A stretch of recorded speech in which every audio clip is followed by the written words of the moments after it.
तुम्ही पाहत आहात MCN न्यूज मराठी। जळगाव जामोद विधानसभा मतदारसंघातील क्षेत्रस्तरीय कार्यान्वित यंत्रणाची आढावा बैठक आज दिनांक 24 एप्रिल रोजी आमदार डॉक्टर संजय कुटे यांच्या प्रमुख उपस्थितीत सांस्कृतिक भवन येथे पार पडली। आढावा बैठकीत आमदार संजय कुटे यांनी प्रत्येक प्रकल्पातील पीडित नागरिकांच्या समस्या ऐकून त्यावर त्वरित तोडगा काढून त्या मार्गी लावण्याची तंबी अधिकाऱ्यांना यावेळी दिली।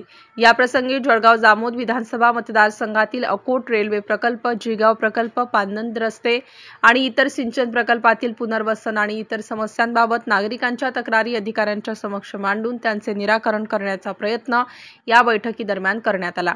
या आढावा बैठकीला मतदारसंघातील सर्व विभागातील अधिकारी, जिगाव अकोट रेल्वे प्रकल्पाचे वरिष्ठ अधिकारी, अभियंता तसेच जळगाव उपविभागीय अधिकारी शैलेश काळे, अधीक्षक अभियंता जिगाव, पाटबंधारे मंडळ शेगाव श्रीराम हजारे, जिगाव प्रकल्प कार्यकारी अभियंता परम जुनेजा, जळगाव तहसीलदार पवन पाटील, सार्वजनिक बांधकाम विभाग उपविभागीय अभियंता प्रवीण फुंडकर, नगरपालिका मुख्याधिकारी सूरज जाधव, संग्रामपूर तहसीलदार प्रशांत पाटील, संग्रामपूर गटविकास अधिकारी माधव पायघन, जळगाव पंचायत समिती गटविकास अधिकारी संदीप मोरे, जळगाव वनपरिक्षेत्र अधिकारी निलेश काळे तसेच इतर संबंधित विभागाचे अधिकारी आणि कर्मचारी प्रामुख्याने उपस्थित होते।